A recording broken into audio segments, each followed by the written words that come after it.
Hola, mi nombre es David Bosch, soy ingeniero de investigación y desarrollo en KEF. ¿Qué te llevó a trabajar en qué? Desde los 11 años más o menos desarrollé una pasión o más bien una obsesión por los altavoces y durante muchos años lo traté como un hobby.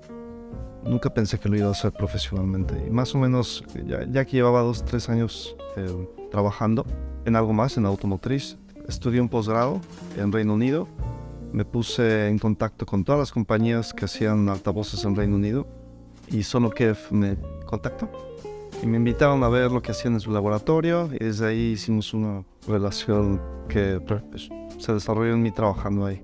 ¿Cuál es la principal diferencia entre la serie R y la serie Q? La principal diferencia entre la serie R y la serie Q. La serie R está basada en la serie Reference, que es un UniQ dedicado a medias frecuencias y altas frecuencias, rodeado de transductores de baja frecuencia. En la serie Q tenemos un UniQ que se dedica también a bajas frecuencias y tenemos, en el caso de las floor standards, un transductor de bajas frecuencias y en vez de puertos Bass Reflex tenemos radiadores pasivos. Es un paquete bastante diferente y por la misma razón cada una tiene beneficios distintos. La serie R es de mayor desempeño en general. ¿Qué consejos de tratamiento acústico darías a una persona que quiere tener un buen sonido en una sala no dedicada? Yo creo que no es necesario tener tratamientos profesionales en tu sala o en tu casa para que el espacio suene bien. Lo que uno quiere evitar en su espacio es tener superficies grandes que reflejen sonido. Entonces, si las puedes interrumpir, ya sea con material absorbente como una cortina, un tapete, o si puedes poner un librero, algo que disperse el sonido, es lo ideal. ¿Qué ventajas tiene la salida Bass Reflex flexible? Los puertos Bass Reflex ayudan a aumentar la respuesta en frecuencias graves y que la bocina sea más eficiente al final de su respuesta, alrededor de 40-50 Hz. Al mismo tiempo, estos puertos tienen una longitud y tienen su propia resonancia como los tubos de un órgano. Más o menos esta resonancia ocurre a 800 o 1000 Hz y puedes salir del puerto y colorar el sonido, puedes escucharlos silbar básicamente. Cuando tú tienes o cuando tú agregas un elemento flexible, en este caso la pared del puerto, cuando se crea esa resonancia que crea presión de sonido, empuja la pared del puerto y como es flexible y está hecho de hule, esto disipa energía de tal manera que la resonancia no escape hacia el cuarto y hacia la persona que está escuchando el altavoz. ¿Hay intenciones de crear una serie R meta activa? No hay intenciones como tal de crear una serie R meta activa porque no tiene mucho sentido. Lo que tratamos de hacer es más bien diseñar altavoces desde cero para que sean activos, como L60 Wireless. El único ejemplo que tenemos de un altavoz que era pasivo y lo convertimos en uno activo fue el S50. Pero en el futuro, en nuestra serie de altavoces LS, queremos crecer esa gama y ofrecer un altavoz activo diferente para cada tipo de usuario. A diferencia de otros tipos de Twitter, como los de cinta o los de cúpula convencionales, ¿qué peculiaridades tienen los Twitter UniQ de KEF? Los tweeters de cinta o planares, en efecto, como tienden a tener una superficie muy grande o larga, tienden a ser direccionales. Porque entre más grande sea un diafragma, más direccional tiende a ser a altas frecuencias. Que sean cálidos o no depende mucho cómo estén filtrados. Y los tweeters de cúpula, por otro lado, importa mucho de qué material estén hechos, qué geometría tengan. Hay cúpulas elípticas, cúpulas esféricas, etc. Depende mucho cómo estén diseñados y cómo estén optimizados para que realmente se muevan como un pistón. Si el diafragma del tweeter, en este caso, se mueve como un pistón, es decir, no se flexiona, va a poder reproducir una onda de sonido perfectamente que se disperse por el medio en todas direcciones uniformemente. Los tweeters de KEF son de aluminio y esto nos permite tener un diafragma en forma de cúpula que es rígido. y que permanece pistónico o rígido hasta más o menos 40.000 Hz, que es mucho más arriba del umbral de escucha humana. Twitter y Buffer unidos. ¿Por qué?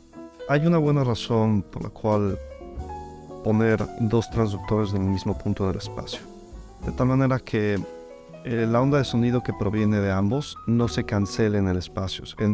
De manera que tú los vayas separando, va a haber interferencia entre las ondas de sonido de los dos. Cuando tú los pones en el mismo punto, eso ya no sucede. Por otro lado, en el UniQ de KEF, otra cosa que hacemos es utilizar el diafragma o la forma del midrange como corneta para el Twitter. ¿Por qué es importante esto? Por un lado, hace al Twitter más sensible, con menos voltaje hace más sonido, lo cual te da menos distorsión. Y por otro lado, a la frecuencia de crossover entre el midrange y el Twitter, obtienes el mismo ángulo de dispersión en el midrange que en el Twitter.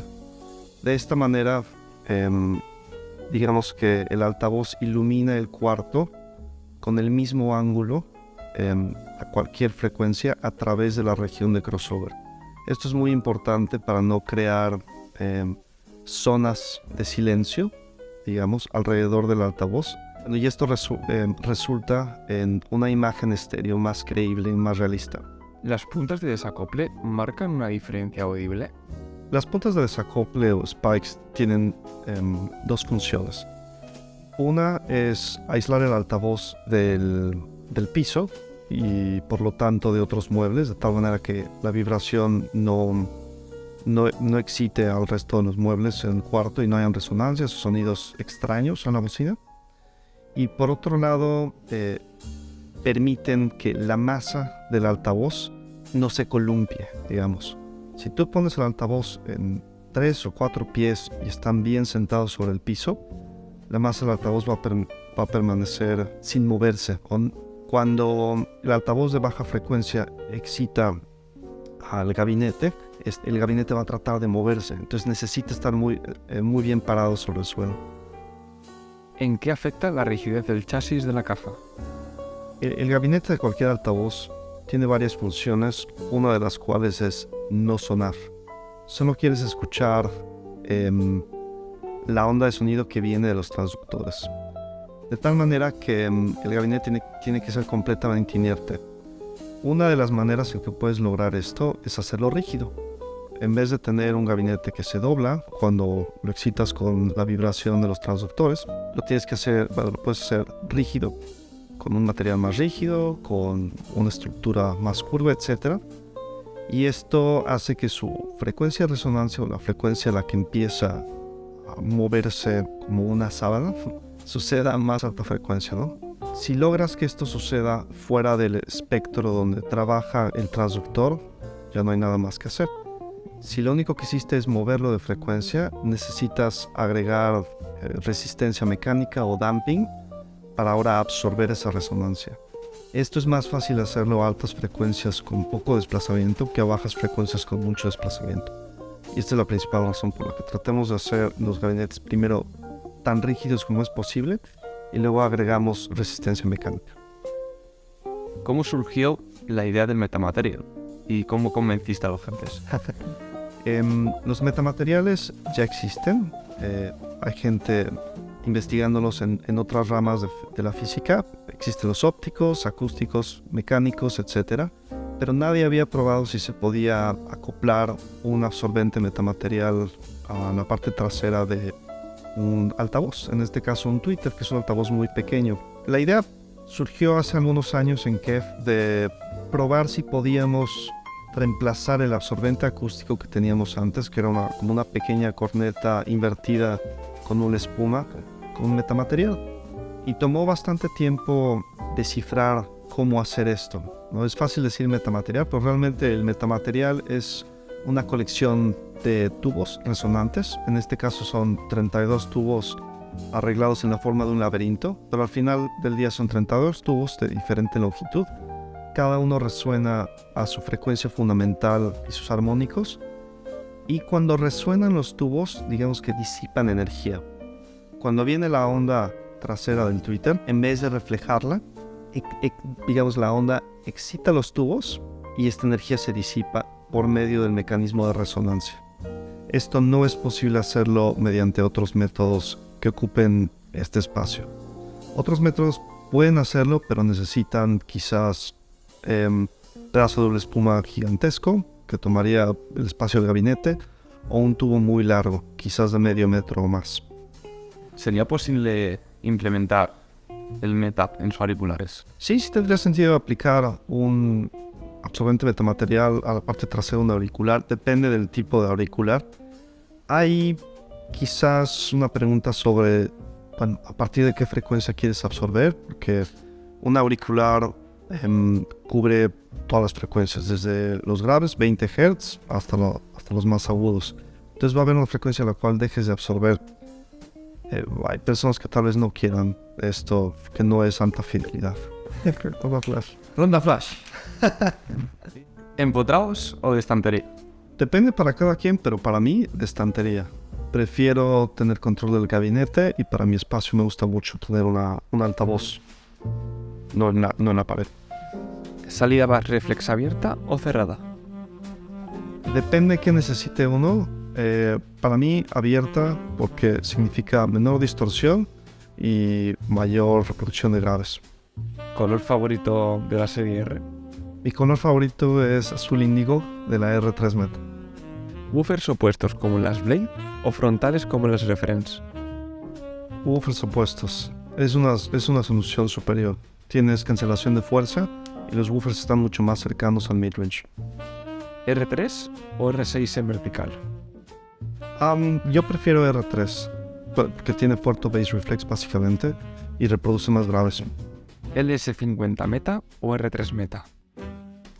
Es una difícil. Ambas tienen sus características, pero al final del día R3 Meta tiene mayor desempeño porque es de 3 vías, simplemente también el costo es mayor. ¿MU7 o MU3? Para mí, MU7. No me gusta ponerme auriculares dentro de los zapatos.